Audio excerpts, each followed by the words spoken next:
Olá, meu querido irmão, boa noite. Que a graça e a paz de Jesus esteja com você nessa noite. Que Deus esteja nessa noite abençoando a sua vida, a sua casa, a sua família.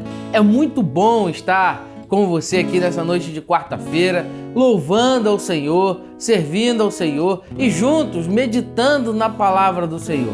E para isso, eu já quero convidar você para ir chegando, você que está conosco pelo Facebook. Não se esqueça, meu querido irmão, de curtir e compartilhar essa transmissão. Você que está conosco pelo Facebook, também comentando, fazendo seus pedidos de oração nos comentários. E você que está conosco pelo YouTube, deixa aí o seu like para a gente saber que você esteve conosco, que você gostou. E também você pode usar o chat para deixar os seus pedidos de oração, para poder se comunicar.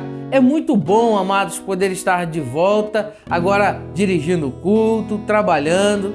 Graças a Deus, Deus tem nos permitido viver esse tempo e estamos juntos. E eu quero convidar você nesse momento para juntos orarmos ao Senhor, agradecendo a Ele. Estamos em culto, então reúne a sua família, junta todo mundo aí na sala, na televisão, no computador, mas vamos juntos cultuar ao Senhor com muita alegria. Deus tem cuidado de nós. Vamos juntos. Oremos nesse momento. Pai querido, ó Deus, muito obrigado pelo teu cuidado conosco. Muito obrigado, ó Deus, porque o Senhor tem nos sustentado.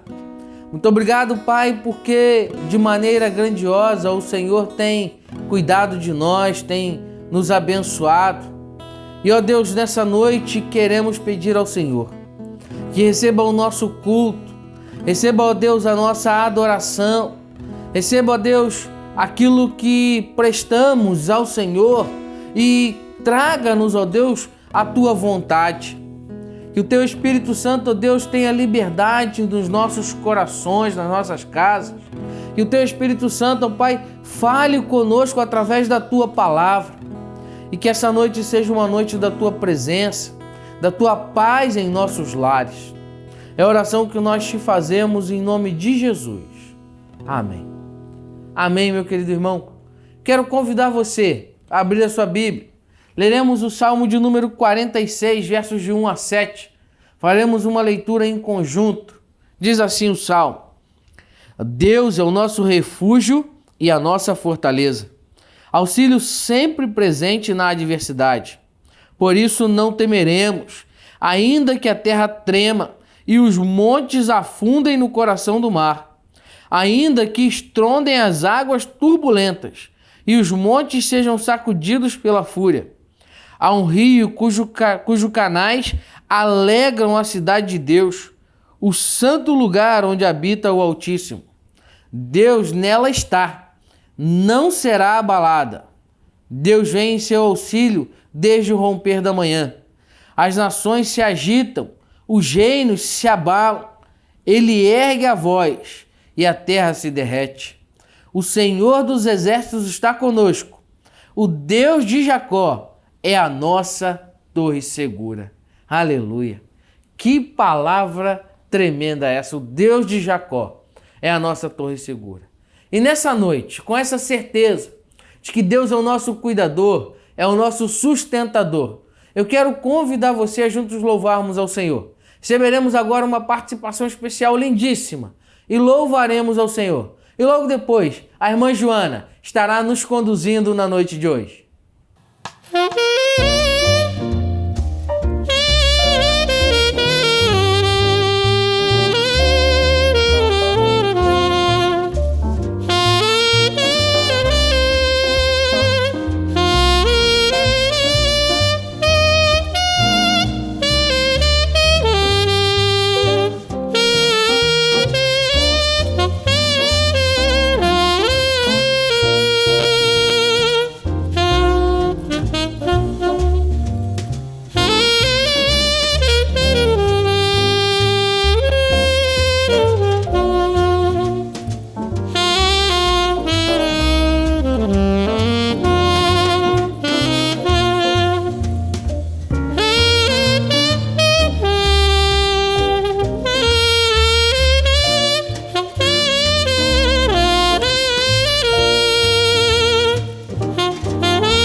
Amém. Junte-se com a sua família, vamos adorar ao Senhor. Lá, lá, lá, lá, lá, lá, lá, lá. Lá, lá, lá, lá, lá, lá, lá, lá. Lá, lá, lá, lá, lá, lá, lá, lá. Lá, lá, lá, lá, lá, lá, lá, lá. Vem desfrutar do amor de Deus, você e sua casa. Deixe Jesus, que é o Rei, entrar em seu coração. Vida melhor Ele quer te dar, restaurar seu lar. Paz e harmonia Ele quer trazer pra você.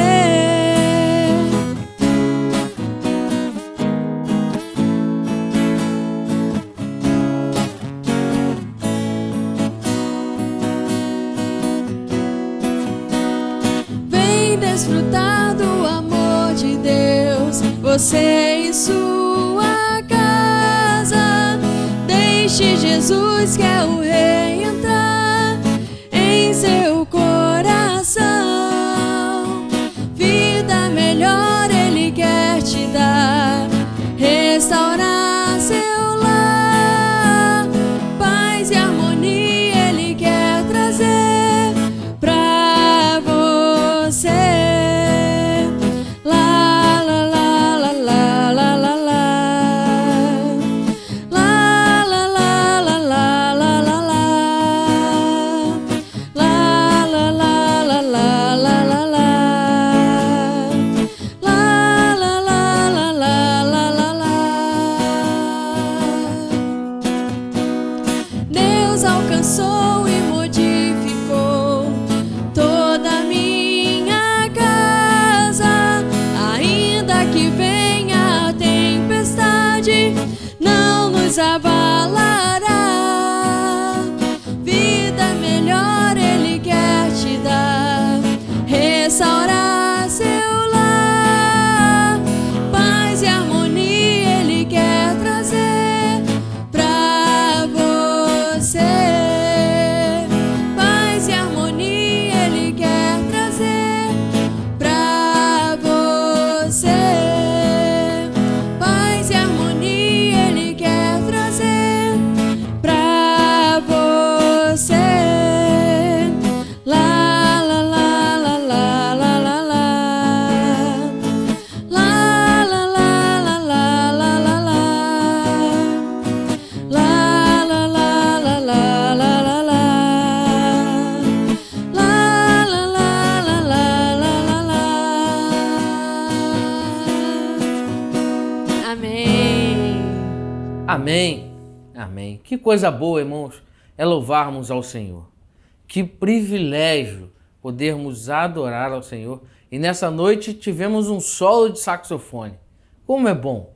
Em breve estaremos juntos novamente. Eu quero trazer, antes da mensagem, um recado para você. Mandei aí um comunicado na semana passada a todos os irmãos. Nós nos reunimos como liderança. A crescente casos de Covid na cidade tem trazido ao nosso coração muita preocupação e por isso nós ainda não retornaremos às atividades presenciais da igreja dentro do protocolo que estabelecemos.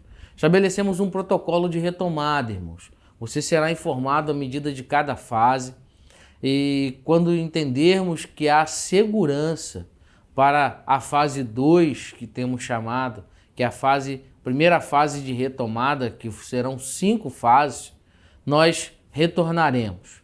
Até então, continuaremos na modalidade online, enviamos uma pesquisa ampla aos irmãos e percebemos também que o desejo da maioria é ainda continuar no modo online por questões de segurança.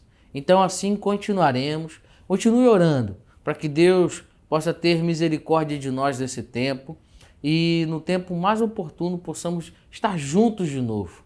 Temos sentido muita falta dos queridos e logo estaremos juntos de volta. Tenho desejado isso no fundo do meu coração. e em breve estaremos juntos e eu sei que você também deseja isso. E na noite de hoje, eu quero começar uma série de mensagens novas com você e quero pensar sobre a unidade da igreja. Estamos vivendo um tempo muito difícil, tempo onde cada um de nós vai sendo trabalhado, vai tendo que se reencontrar por conta do isolamento, por conta dessas questões. E penso que não podemos mais ficar falando só sobre coronavírus. Na verdade, acredito que ninguém aguenta mais ouvir falar sobre isso. Já tem saturado, já tem angustiado muitas pessoas. E a partir de hoje, ao longo das quartas-feiras, faremos uma série de exposições bíblicas em 1 Pedro, pensando sobre a unidade da igreja. O tema da série de exposições é unidade e perseverança da igreja. E a importância que temos que é perceber isso para o tempo que estamos vivendo. E no dia de hoje eu quero convidar você a abrir a sua Bíblia. Leremos a carta de 1 Pedro, texto, o verso 1 e 2 do capítulo 1. E ao longo das quartas-feiras, então, faremos aqui uma série de exposições sobre esse texto. Diz assim, 1 Pedro, capítulo 1, versos 1 e 2.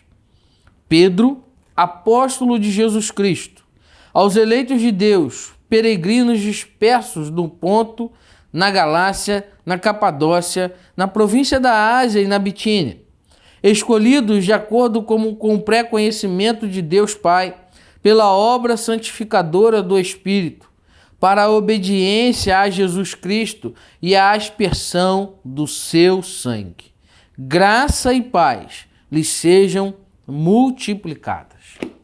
Pai querido, ó Deus, estamos diante da sua palavra na noite de hoje e queremos pedir ao Senhor que a aplique em nosso coração, que fale conosco e, ó Deus, traga sobre nós a sua vontade e o teu querer. É a oração que nós fazemos em nome de Jesus. Amém. Meu querido irmão, na noite de hoje eu quero pensar com você sobre a unidade da Igreja Peregrina. E quando pensamos sobre unidade, precisamos entender que nesse tempo de adversidade temos ainda que entender de maneira clara, de maneira limpa na nossa mente o que é a unidade da igreja, e a carta de 1 Pedro vai nos trazer lições maravilhosas a esse respeito. Porque a unidade da igreja, ela é muito mais do que a reunião. A unidade da igreja, ela se dá pela unidade do corpo de Cristo, ou seja, pela presença de Cristo em nós através do seu Espírito Santo, quando nos tornamos corpo de Cristo e então percebemos a unidade. E por conta da diversidade, da dificuldade que estamos vivendo, desse tempo presente, a unidade da igreja precisa ser compreendida, entendida e, acima de tudo, vivida de maneira clara e real. Contexto aonde Pedro está escrevendo, a igreja que estava escrevendo, era uma igreja que estava submetida a um tempo extremamente adverso. E Pedro foi um dos discípulos de maior proeminência e destaque de Jesus. Pedro era o que a gente poderia chamar de um camarada gente boa, né? Na linguagem popular, ponta firme. Eu acho que era por causa do nome. Mas vamos deixar isso para lá, porque todo Pedro é gente boa, né? Então, voltando ao texto, Pedro era um camarada especial. Pedro era um camarada daqueles que se destacaram. E ele tem duas finalidades principais ao escrever essa carta. A finalidade primária dessa carta é animar e fortalecer os irmãos. E a sua segunda finalidade era alimentar esses irmãos para que eles pudessem manter a sua fé, manter a sua condição de servos de Deus, manter a sua vida caminhando apesar das dificuldades. Para entender isso, precisamos observar o contexto dessa igreja e quais eram as adversidades que ela estava vivendo. Essa igreja estava sendo perseguida, pois Nero, imperador de Roma, havia colocado fogo na cidade, motivado pelo seu amplo desejo de reconstruir. Então ele queria sempre construir, então ele coloca fogo na cidade, na sua loucura. E logo então os romanos se entristecem. E Nero pega os cristãos e coloca eles como bode expiatório, coloca neles a culpa. E logo as pessoas que estavam entristecidas, sem esperança, sem casa, muitas pessoas morreram no incêndio, tiveram aquele ressentimento, melhor dizendo, amargo contra os cristãos. E esse ressentimento direcionado a esse povo, então se iniciou uma perseguição, uma aflição, um verdadeiro desejo de atribuir e de perseguir e destruir aqueles cristãos. Sendo assim, a igreja precisou ser dispersa. E aí Pedro vai chamar esses irmãos que estão sendo peregrinos dispersos, ou seja, espalhados. Então quero que você observe bem isso. A igreja que Pedro está escrevendo era uma igreja que não podia estar reunida. Ela estava sofrendo uma grande perseguição, mas ela deveria manter o sentimento de unidade e ainda assim perseverar nessas aflições. Por esse motivo, Pedro vai se referir a eles aqui no primeiro verso como os peregrinos dispersos. Eram servos de Deus, mas que precisavam ser fortalecidos espiritualmente e estar sob a liderança, a inspiração do Espírito Santo. E por isso Pedro, inspirado por Deus, escreve a carta. Amados, essa igreja não poderia estar reunida no seu culto, porque o povo desejava matá-la, odiava ela por uma mentira. Havia uma perseguição, havia um fato que impedia a igreja de estar reunida. Dadas as devidas proporções, hoje há um fato que nos impede de estarmos reunidos como estaríamos ou estávamos no dia antes do dia 15 de março. Mas uma coisa nos vem à mente e precisa aquecer o nosso coração, que essas verdades escritas pelo apóstolo Pedro, a igreja que estava sendo espalhada, dispersada, ela precisa também falar conosco, pois mesmo impedidos de estar reunidos nesse tempo, continuamos sendo servos de Deus e precisamos estar fortalecidos pela palavra de Deus, fortalecidos pela presença de Deus, cheios da graça de Deus nesse tempo. É fundamental, amados, como igreja, entendermos que como os nossos irmãos destinatários da carta receberam e entenderam, a nossa consciência de unidade como corpo de Cristo deve estar viva em nós, ainda que não seja possível estar reunido. Porque fazer isso, amados, é compreender o chamado do Evangelho e compreender que esse chamado não está limitado a um lugar, muito pelo contrário, ele nos coloca na condição de peregrinos. Peregrinos porque a nossa pátria, ela agora não é mais a pátria humana, não é o Brasil, não é o estado do Rio de Janeiro, não é a cidade de Paraty. A pátria minha e sua agora é a pátria celestial. Somos peregrinos, pois pertencemos à pátria de Cristo. Essa é a finalidade. Por isso, mesmo que a dispersão significa espalhar, ou seja, estamos espalhados nesse momento, nós não deixamos de pertencer ao corpo de Cristo. Com isso eu não quero dizer que devemos deixar de congregar, como Hebreus 10 nos ensina. Pelo contrário, devemos continuar, Hebreus 10 nos ensina a continuar a congregar, tá certo?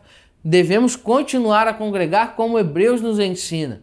E então, mas precisamos entender que nesse tempo de dispersão, precisamos continuar caminhando, servindo ao Senhor, sendo missionários digitais, sendo verdadeiros agentes proclamadores da graça de Deus, para que a palavra de Deus continue avançando, chegando a lugares. Temos chegado a muitos lugares. Muitos irmãos estão nesse momento cultuando conosco de outros estados, muitos de outros países. A palavra tem chegado a lugares tremendos, amados, através desse tempo, e Deus tem usado esse tempo de dispersão para levar a sua palavra a muitos lugares. Deus tem usado você, Deus tem usado a primeira igreja, Deus tem usado as suas igrejas que estão fazendo cultos virtuais para levar a sua palavra.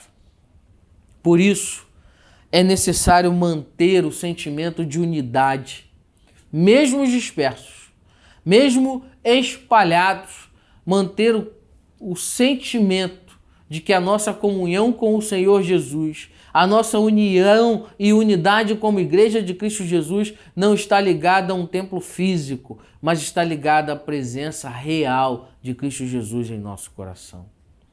É claro, amados, que desejamos a comunhão de congregar e ela é fundamental nas nossas vidas.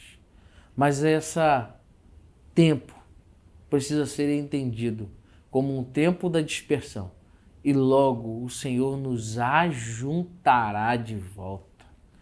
E aí nós podemos declarar que o Senhor fez, porque Ele está fazendo grandes coisas por nós e por isso estamos alegres.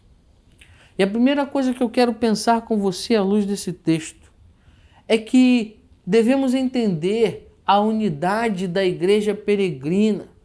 Devemos entender que ela é estabelecida, ela se mantém, porque a igreja é convocada pela obra do Espírito Santo. A igreja não é resultado do trabalho de homens, ou melhor dizendo, ela não é o resultado da vontade de homens. A igreja é o resultado do trabalho de homens inspirados pelo Espírito Santo, mas ela é, acima de tudo, o resultado da ação do Espírito Santo de Deus, fazendo o homem reconhecer o chamado de Cristo. Olha o verso 2.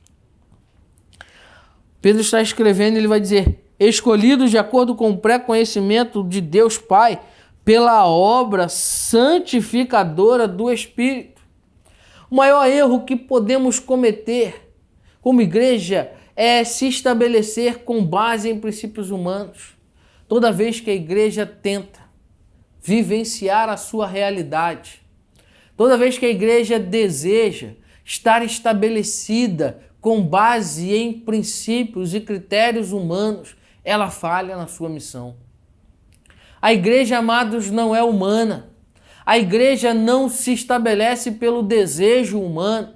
A igreja não vive de acordo com a vontade do homem, pois a igreja só tem uma possibilidade de dar certo, só tem uma possibilidade de se estabelecer, é viver de acordo com a vontade de Deus, pois a igreja deve viver pela vontade de Deus, pois não é possível ter uma igreja de acordo com a vontade humana.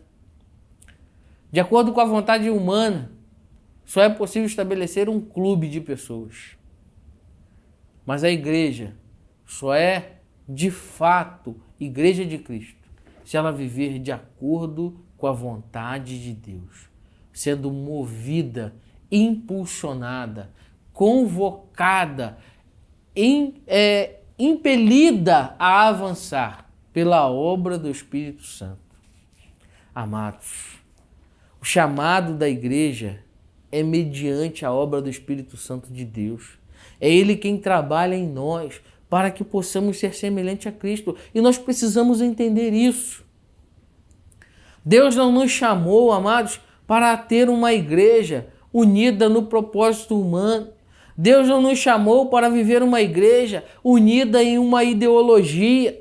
Já disse aqui em um culto atrás, toda ideologia é uma idolatria.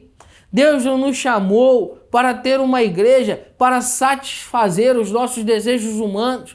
Deus nos chamou para ser uma igreja unida a Cristo Jesus, que é o cabeça dela, e sermos moldados, transformados, lapidados pelo Espírito Santo de Deus, pois foi Ele quem nos chamou. É o Espírito Santo, amados, quem nos convence no pecado, do juízo e do castigo. E nós precisamos entender isso. João, capítulo 16, versos de 8 a 11, Jesus vai declarar o seguinte: quando Ele vier, convencerá o mundo do pecado, da justiça e do juízo. Do pecado, porque os homens não creem em mim. Da justiça, porque eu vou para o Pai. E vocês não me verão mais. Do juízo, porque o príncipe deste mundo já está condenado. É o Espírito Santo quem nos convoca. Ele quem nos convence do pecado, do juízo e do castigo, da justiça e do juízo. Mas deixa eu perguntar uma coisa para você. É muito comum nesse texto nós acharmos que o Espírito Santo só nos convence no dia da nossa conversão. Mas a verdade é que ele precisa nos convencer todos os dias, para que possamos então ser moldados, ser lapidados. Amados, o Espírito Santo continua trabalhando em nós, continua desejando trabalhar em mim e em você. E então, todos os dias nós precisamos ser convencidos dos nossos pecados para de fato nos arrependermos dele. Não é possível mais, amados, nesse tempo, vivermos com práticas de 15, 20, 30 anos atrás, mesmo sendo membros antigos da igreja, mas continuar no pecado. O Espírito Santo está nos chamando para uma obra redentora, para uma obra transformadora, e ele quer começar em nós, e todos os dias precisamos deixar que ele nos molde para termos um caráter lapidado de acordo com o caráter de Cristo. Precisamos entender isso. Amados, Pedro, quando escreve a esta igreja, ele desejava que aqueles irmãos que estavam espalhados mantivessem a consciência ativa, clara, de maneira limpa na mente, que eles foram chamados através da obra do Espírito Santo e assim deveriam, mesmo dispersos, agir aonde estivessem guiados pelo mesmo Espírito. Pedro está dizendo a esses homens, olha, vocês foram chamados pela obra santificadora do Espírito. Não se esqueçam disso. Não deixem de agir dessa maneira. Nós também não podemos permitir que esse tempo de dispersão nos faça esquecer dessa verdade. O Espírito Santo continua habitando em nós se de fato aceitamos a Cristo como nosso Senhor e Salvador, pois Ele é o selo, Ele é a garantia, Ele é o penhor da nossa salvação e mais do que isso, é o selar do Espírito Santo que nos garante a salvação. Amados, precisamos nesse tempo como igreja continuar sendo movidos pelo Espírito Santo de Deus, pregando o Evangelho ainda mais às pessoas que estão à nossa volta. Hoje, com um aparelho celular, qualquer pessoa se torna um missionário. Hoje, com a tecnologia, você pode mandar mensagem. Muitas pessoas falam assim, pastor, sempre quis falar de Jesus para alguém, mas eu tenho vergonha, eu não sei como. Meu irmão, hoje com uma mensagem, compartilhando o culto, compartilhando as mensagens, compartilhando uma oração, você evangeliza alguém sem sair de casa. E olha só, você pode evangelizar toda a sua lista de contatos, todos os seus amigos através das redes sociais, sem ter que ter um debate pessoal, apenas enviando algo. Amados, isso é ser movido pelo Espírito Santo. Precisamos entender que o Espírito Santo nos convocou para uma missão, a missão de sermos agentes do reino de Deus aonde estivermos. Pois é Ele quem nos convence. É Ele quem habita em nós a partir do momento da conversão. E Pedro vai declarar isso lá em Atos dos Apóstolos, em Atos 11:15, quando Pedro é questionado pela igreja por ter pregado o evangelho aos gentios, e ele vai dizer o seguinte: quando comecei a falar, o Espírito Santo desceu sobre eles, como sobre nós no princípio. Ou seja, no momento em que os apóstolos se converteram, eles receberam o Espírito Santo. Lá em Atos, a conversão, amados, é o momento onde recebemos o Espírito Santo de Deus. Agora Pedro vai dizer que os gentios se converteram, o Espírito Santo desceu sobre eles. Por isso, irmãos, precisamos entender que o chamado de Deus é feito pela obra santificadora do Espírito Santo de Deus. Porque obra santificadora significa separar, consagrar, tirar cada um de nós para um serviço absoluto, feliz e irrestrito a Deus. A santificação das nossas vidas, a obra santificadora, começa com a justificação e continua, amados, através da santificação até o momento da glorificação, onde veremos o Senhor Jesus face a face. Cristo nos justificou, para isso precisamos nos santificar, para que no momento da glorificação, quando o Senhor nos chamar à sua gloriosa presença, o adoraremos face a face. E esse será um momento sublime, pois a morte também estará vencida em nós, através do sacrifício de Cristo. 2 Tessalonicenses 2,13 vai dizer: mas nós devemos sempre dar graças a Deus por vocês, irmãos amados pelo Senhor, porque desde o princípio Deus os escolheu para serem salvos mediante a obra santificadora do Espírito e a fé na verdade. É o Espírito Santo de Deus quem realiza a sua obra santificadora em nós. Por isso, precisamos estar sensíveis à sua obra. Precisamos perceber e entender aquilo que Ele deseja fazer em nós. A segunda coisa que eu quero pensar com você é que a unidade da igreja, ela se dá pela obra santificadora do Espírito Santo e ela tem como finalidade a obediência. Pedro vai dizer: para a obediência a Jesus Cristo.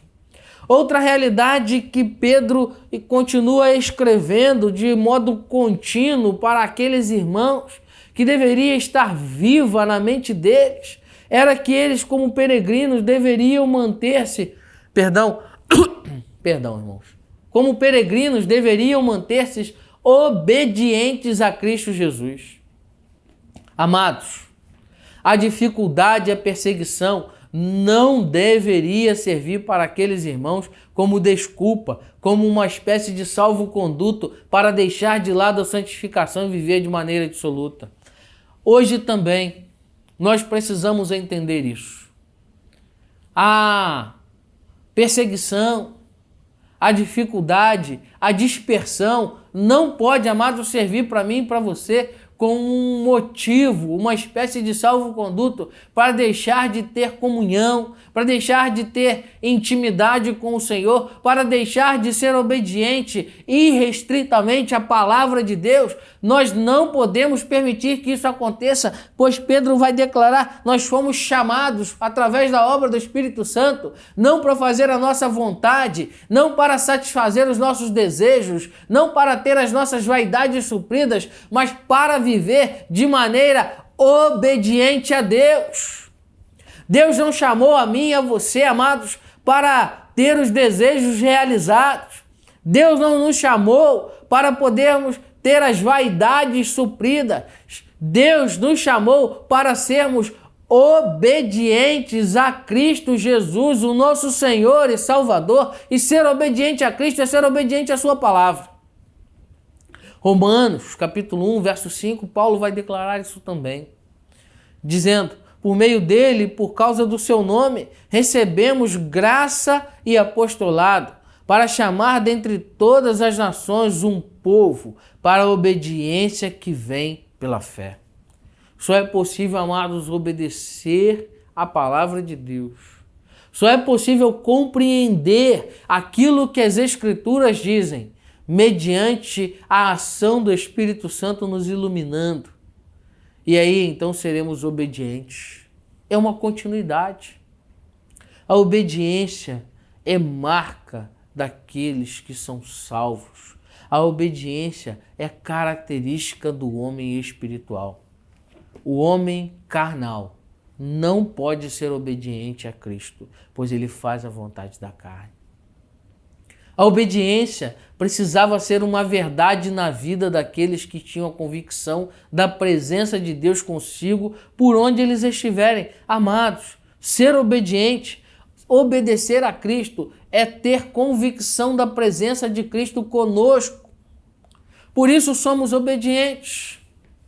A obediência se dá de maneira direta à pessoa de Cristo, pois a verdadeira salvação produz, amados, obediência. Efésios 2,10, Paulo vai dizer isso, porque somos criação de Deus, realizada em Cristo Jesus para fazermos boas obras, as quais Deus preparou de antemão para que nós praticássemos. Ser obediente é praticar as boas obras, a palavra de Deus. Obedecer, amados, é viver de maneira que a palavra de Deus seja cumprida em nós. Amados, Ser obediente a Cristo é ser obediente à palavra. É ter relação com ela, é conhecer, é ter o tempo devocional, é ter oração. Se dias ouvia o pastor Jeremias Pereira em uma de suas mensagens, e ele contava que quando era menino tinha uma senhora que ele perguntou uma vez, e de vez em quando perguntava a ela e a resposta era sempre a mesma, sobre qual era o segredo do sucesso na vida. E ela dizia de maneira muito clara, e ele fazia lá uma voz muito cômica, que dizia o seguinte: é fácil. O que você precisa é a Bíblia na mão, pé para trás e joelho no chão. Bíblia na mão, pés para trás e joelho no chão. A obediência é o segredo do sucesso. E ela não se estabelece sem intimidade com a palavra e sem oração. Obedecer é viver na contramão do mundo e do pecado. Lucas 21:17, Jesus vai dizer: todos odiarão vocês por causa do meu nome. Ser obediente é saber que estaremos na contramão do mundo por causa do nome de Cristo. Ser obediente a Cristo e a sua palavra é ser odiado, amados. Até mesmo por muitos que se dizem parte do corpo de Cristo, no vislumbre de tentar manipular a palavra de Deus para obter benefícios próprios. Mas nós não somos obedientes a homens, não somos obedientes à vontade humana, não somos obedientes a ideologias humanas. Precisamos ser obedientes à palavra de Deus, que nos ensina a honrar aqueles que Deus coloca como líderes, mas nos ensina, acima de tudo, a viver de maneira que honremos o nome de Cristo Jesus, nosso Senhor e Salvador. A unidade da igreja se estabelece na obediência da palavra, pois quando obedecemos, vivemos de acordo com um único propósito: proclamar Cristo Jesus. Terceira coisa que eu quero pensar com você é que a unidade da igreja se dá para a purificação e a santificação. Pedro continua dizendo: pois foram para a obediência a Jesus Cristo e a aspersão do seu sangue. E aí Pedro vai trazer um elemento fundamental para manter a mente dos seus leitores ainda mais alerta. Nós somos purificados não pela prática de atos humanos, mas pela aspersão do sangue de Cristo. Pedro vai trazer um elemento do Antigo Testamento, a ideia da aspersão, do lançar do sangue, dizendo: olha, agora não é mais um sangue de bode, de cordeiro, mas é o sangue de Cristo aspergido sobre vocês, que os purificou, e por isso vocês devem viver de maneira santa.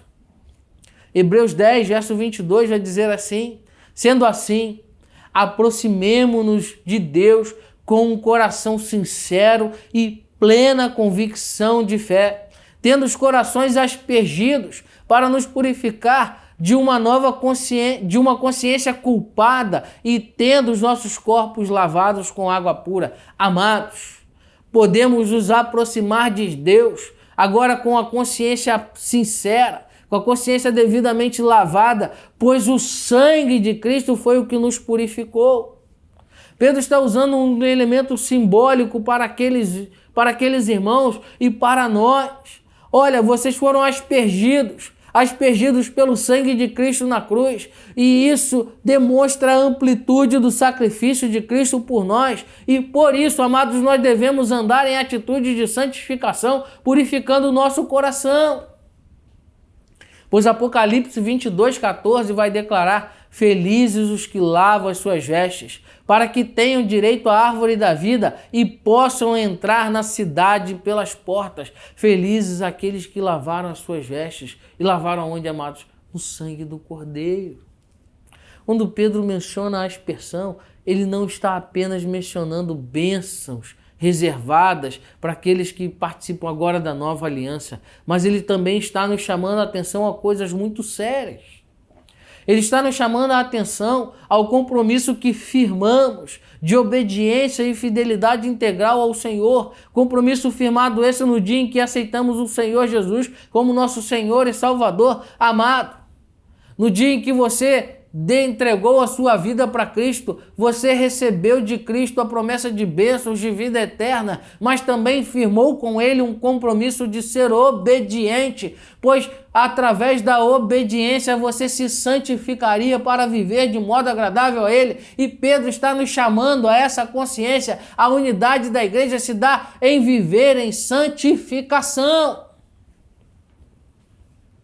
1 João 1,7 vai nos alertar isso também, dizendo: se, porém, andamos na luz, como Ele está na luz, temos comunhão uns com os outros, e o sangue de Jesus, o seu Filho, os purifica de todo o pecado. Cristo não apenas nos chamou para ter comunhão com Deus, mas para termos comunhão uns com os outros. Por isso que a cruz tem duas estacas. Elas representam a religação do homem com Deus, mas do homem com o próprio homem. Amados, a unidade da igreja se dá na comunhão, e a comunhão só é possível através do processo de santificação e purificação, pois o nosso coração é mau. Precisamos entender isso. Por último, a unidade da igreja vai multiplicar a graça e a paz. E aí Pedro termina: graça e paz lhe sejam multiplicadas. E é interessante que quando pensamos em graça e paz juntas, parece mais um chavão, um termo de cumprimento. Declaramos comumente graça e paz, a paz, né? Hoje a gente já nem diz mais paz, a gente diz bom dia, boa noite, a gente já esqueceu essa declaração. Mas Pedro vai declarar isso: olha, meus irmãos, vocês que estão espalhados, vocês que estão sendo perseguidos, não se esqueçam que vocês foram chamados pelo Espírito Santo, não se esqueçam que vocês devem obedecer, não se esqueçam que vocês precisam se santificar, e a graça e a paz serão multiplicadas na vida de vocês. Amados, dependemos da graça e da paz de Cristo. A graça, amados, é o favor da bondade misericordiosa de Deus, pela qual Ele vai exercendo a sua santa influência nas nossas almas, voltando ela para Cristo, nos fortalecendo, nos guardando, amados, fazendo com que eu e você possamos crescer na fé, no conhecimento da palavra, no amor, despertando cada um de nós o desejo de exercer os dons espirituais que Deus nos deu. É através da graça, do favor de Deus, que Deus vai nos trabalhando, nos moldando. E desfrutar da graça é perceber a alegria de servir ao Senhor Jesus. Desfrutar da graça, amados, é saber que somos instrumentos na mão de Deus, e a alegria da vida cristã não está em pertencer a uma igreja, não está em ter o nome arrolado num hall de membros, não está em estar sentado num banco dominicalmente, semanalmente. A alegria do serviço cristão, a alegria da vida cristã, melhor dizendo, estar em servir ao Senhor, e servir ao Senhor sendo usado por Ele para servir aos outros. Essa é a finalidade da graça. E paz é o estado tranquilo da alma daqueles que têm certeza da sua salvação em Cristo. E aí Pedro vai dizer àqueles homens que estavam fugindo, aquelas famílias que não podiam estar reunidas, dizendo o seguinte: olha, tenham consciência da presença do Espírito Santo, sejam obedientes, se santifiquem, pois a graça de Deus, ou seja, a misericórdia de Deus, e a paz, ou seja, o estado tranquilo da alma, será presente em vocês. Meu querido irmão, mesmo dispersos nesse tempo, que logo acabará, creio nisso. Não sei quando, mas creio que logo acabará. Temos podido desfrutar da multiplicação da graça e da paz de Deus, pois continuamos servindo a esse Deus. Temos multiplicado a graça e a paz, pois continuamos proclamando Cristo Jesus, e temos visto a sua graça e a sua paz multiplicada nas nossas casas.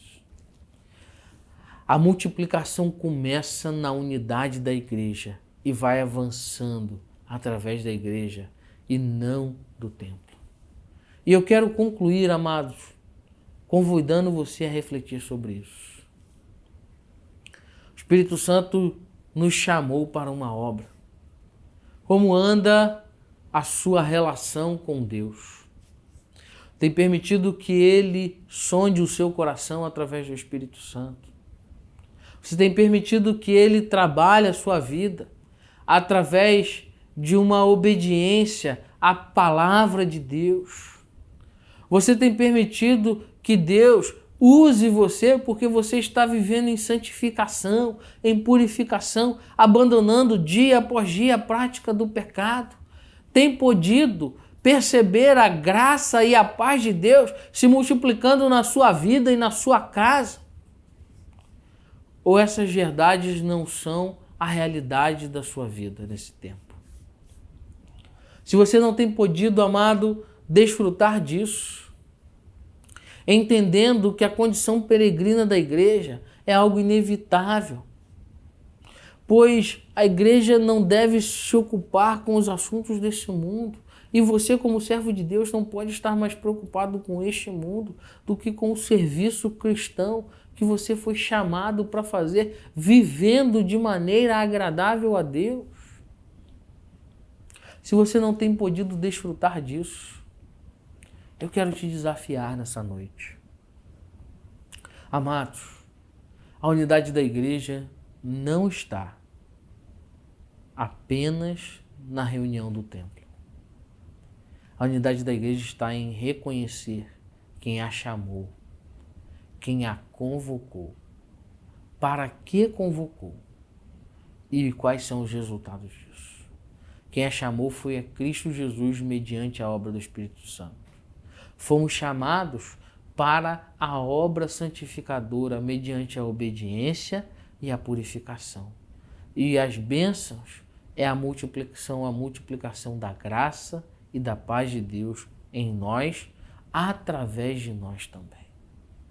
Se você não tem podido desfrutar, meu querido irmão, disso, se você não tem conseguido mais ser purificado, sendo obediente, se você não tem percebido a multiplicação da graça e da paz, quero convidar você a fechar os seus olhos nesse tempo e a pedir ao Senhor Jesus que sonde o seu coração, que trabalhe a sua mente nesse tempo, que a palavra tenha lugar na sua vida e o Espírito Santo possa te mostrar quais são os pecados, quais são as questões que têm te impedido de servir a Ele nesse tempo com inteireza de coração. Eu quero orar pela sua vida. Amado, se você não tem conseguido se sentir único com o corpo, se você não tem sentido a unidade da comunhão com o Senhor, eu quero orar por você nessa noite, pedindo ao Senhor que Ele volte a multiplicar a graça e a paz na sua vida, mas que o Espírito Santo faça isso, nos convencendo nessa noite da necessidade de arrependimento, nos convencendo nessa noite de, como diz a Bíblia, do pecado, da justiça e do juízo. Precisamos deixar que Ele faça isso todos os dias, para nos lembrar de quem somos e lembrar de a quem pertencemos. Feche os olhos, eu quero orar por você. Pai querido, ó Deus, quero nessa noite entregar a vida de cada irmão, cada servo do Senhor, ó Deus, que tem estado abatido, fragilizado, enfraquecido na sua fé. Que nessa noite, ó Deus, o Senhor possa visitar os corações. E nessa noite, ó Deus, o Senhor possa tocar cada coração. E, ó Deus, que possamos entender e deixar o Teu Espírito Santo trabalhar em nós para sermos obedientes, para nos santificarmos, ó Deus, para podermos ainda mais viver de maneira em que a Sua graça e a Sua paz seja presente em nós, ainda que estejamos vivendo o tempo da peregrinação, o tempo da dispersão. Pois cremos que o Senhor em breve nos ajuntará, mas estando reunidos ou não, fisicamente ou virtualmente, cremos que pertencemos à unidade do corpo de Cristo, a Deus, e por isso te glorificamos. E pedimos, ó Deus, que o Senhor haja nessa noite sobre a vida de cada irmão, de cada um que ouvirá esta mensagem. É a oração que nós te fazemos em nome de Jesus. Amém. Amém. Meu querido irmão, a irmã Joana vai nos conduzir nessa noite. Vamos adorar ao Senhor mais uma vez, sob a condução da querida irmã Joana.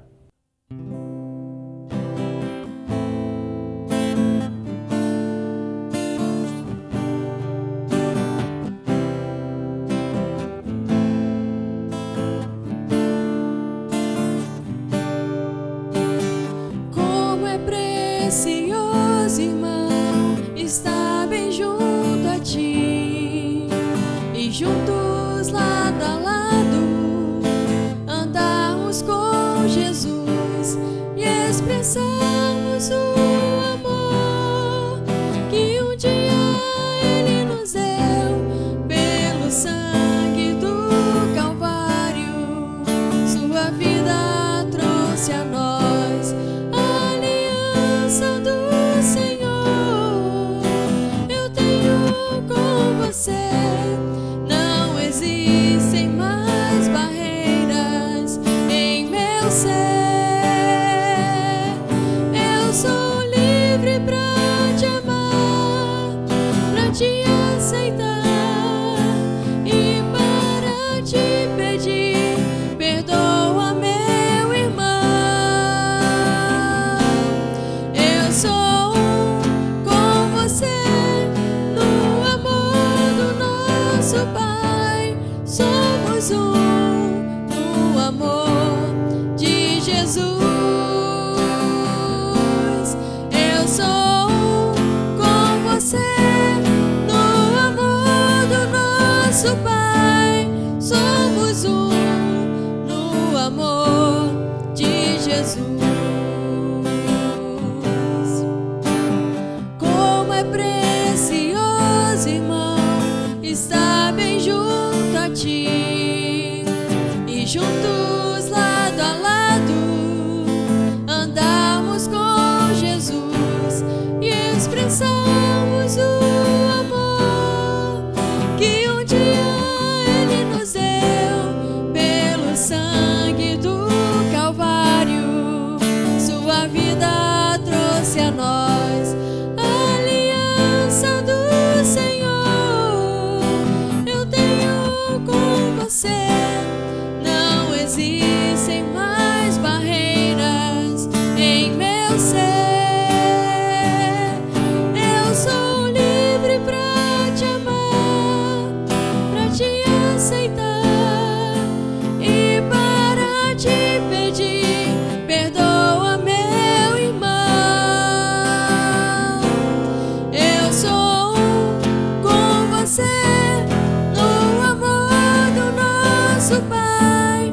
Somos um no amor de Jesus. Sou um com você no amor do nosso Pai. Somos um no amor de Jesus. Somos um no amor de Jesus. Somos um no amor de Jesus.